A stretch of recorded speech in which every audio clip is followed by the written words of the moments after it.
আসসালামু আলাইকুম রহমতুল্লাহ। আলহামদুলিল্লাহ, আজকে ভোর রাতে যখন উঠছি, ওঠার পরে চোখে প্রচুর পরিমাণ ঘুম। তারপরে মুখটা ভালো থেকে ধুইলাম, ধোয়া বসলাম খাবার জন্য, সেহরি খাওয়ার জন্য। তো আলহামদুলিল্লাহ, মাটির সেই পাতিলা, যে পাতিলা যে খাইতে নাকি যে স্বাদ, অন্যরকম একটা স্বাদ। তো আলহামদুলিল্লাহ ওই স্বাদ উপভোগ করলাম ইনশাআল্লাহ। তো খাওয়ার পরে অনেক স্বাদ পাইলাম। তো আলহামদুলিল্লাহ খাবারটাও মজা লাগলো, কেননা একটু শক্ত শক্ত করে লেবু দিয়ে শসা দিয়ে খাইছি।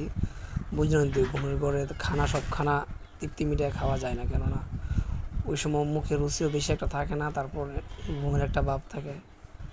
তো খাওয়া দাওয়া শেষ করলাম, শেষ করে আলহামদুলিল্লাহ তারপরে ফজর নামাজটা পড়ে আমরা একটু শুইলাম।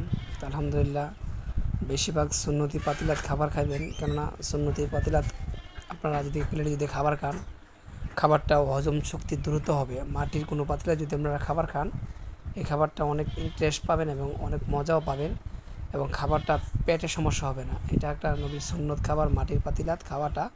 তো আলহামদুলিল্লাহ দস্তরখানা বেছে সবসময় খাবার খাইবেন। তো ইনশাআল্লাহ আপনাদের কাছে আমার এই ভিডিওটা কেমন লাগছে বলবেন।